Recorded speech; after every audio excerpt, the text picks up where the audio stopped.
Hello and welcome to the 1/106th of a second photography podcast. This is being recorded for YouTube, and of course it will make its way into my other platforms, but I'm doing things a bit differently on YouTube, or I'm trying to, so hopefully this will be better. Anyway, today's episode 164 is about the Great British Photography Challenge. So I'm based in the UK and I have the BBC in the UK.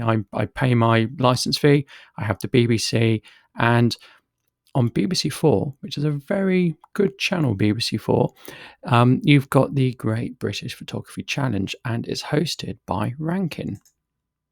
So, what is it? Well, as I've said, it's a 1 hour show. I think there's going to be maybe 6 episodes, although it's unclear to tell at the moment. It's on BBC4. It's just about photography. There are 6 contestants, and over 4 weeks, we see what they do. And it's led by legendary photographer Rankin and his team. So I've watched the first episode, and we've got the next episode tomorrow, Monday, the 31st of May. Sorry, couldn't think of that. And I've already watched episode 1. I'm just going to talk about what I thought about episode 1 and what I've learned as well, and things that I feel about the show. So, number 1, as you know, I've not done photography for such a long time. I've not been out there in the world. So, watching it, I was so inspired. It really inspired me to get out there and do some photography. And actually, I did yesterday when I watched it, get out and do some photography.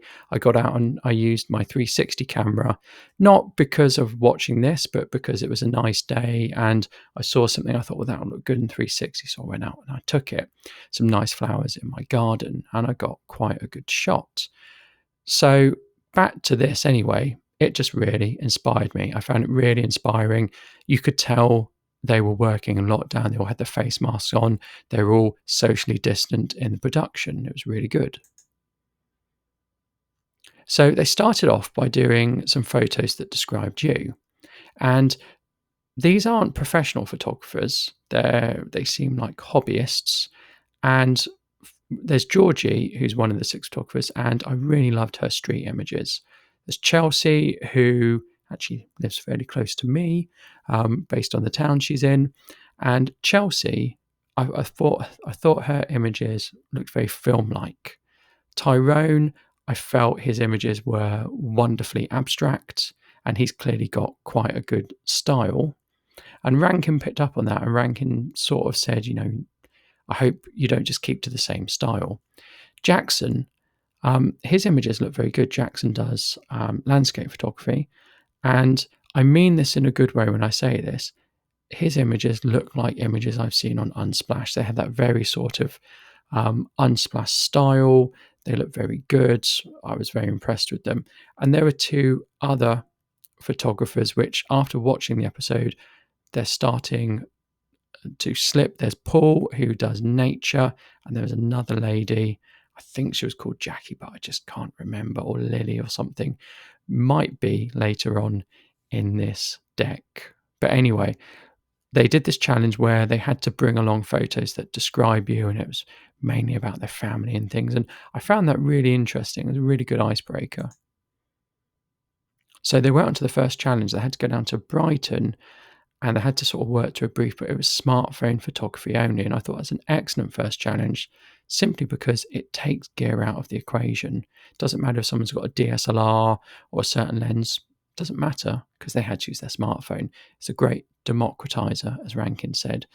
And everyone there, you could tell, had a good mirrorless or DSLR camera. And they're sort of a bit concerned about using their smartphone. So anyway, I saw the images, and the image that I felt was the best, I think, came from Jackson. And Rankin said that, it's all right, it's nothing great. And I could tell he was quite taken back by that. But I think that was a really good first lesson. And the thing I've taken away from this show is Rankin's tagline, which is make the ordinary extraordinary. And that's something I'm going to try and do in my photography. I'm going to look at things that are ordinary, and I'm going to try and change how it's seen so it's extraordinary. And I'd never thought about that before. Another one of his helpers said, there's the creator, there's the context, and there's the community. And I thought that was a really good tip as well. So you're the creator. You need to give the context and you need to capture the community of what you're doing. So they went out into nature, they went into a forest, and they were guided by Chris Packham, and he's a wildlife photographer. He's been on loads and loads of wildlife shows. His images were really good. And one of the things he told them was look up. If you look up in the forest, you'll see the leaves, you'll see the life. If you look down, you'll see all the fallen leaves. Life is up and death is down, I think he said. And very dramatic, but it was very good advice. He got a mirror and he would put a mirror behind a mushroom so that you got a reflection of what was up when you were photographing something. And that was a really good little tip. And at the end, they did portraits. They did portraits of Anna Friel. And by this point, they'd sort of settled in the contestants. And there were some really great images and really good images of Anna Friel. And they just look really good. Now, I'm going to continue to watch this this series as it goes through. I think it's a really good series. I really like the format that at the end, you are not eliminating someone. People stay to the end. It's not every show someone goes and there's some dance off or some sing off or, people are ranked and the bottom two have to fight it out. It's not like that. And that's really good. And as I say, I'll be watching the next episode. It's Monday at 9:00 on BBC4. And I'm recording this on Sunday. So for me, it's tomorrow. Now, I suppose a word of warning. Because I'm in the UK and because I pay for my TV license, I get to watch this. If you're listening and you're not a UK resident, then you might find it difficult to watch. So I know iPlayer, it's on iPlayer, that's how I watched it. There will be some geo restrictions built into iPlayer. So because I'm in the UK, I can access iPlayer. If I was trying to access iPlayer from outside the UK, I might find it more problematic. I guess you can get around that with maybe a VPN or other ways. But I would suspect that it might come out at some stage on one of the international streaming platforms like Netflix or that type of thing, because I've certainly seen BBC things on Netflix, on Amazon Prime, etc. So if you can't catch it this time around, no doubt you will be able to catch it at some point in the future if you are a worldwide viewer. Anyway, I really enjoyed it. Really good to see Rankin doing things I've admired his work for ages. Really little tips that I picked up on, which I was really pleased. And more than not, it inspired me. So I was really glad I watched it, and I'm going to watch the whole series.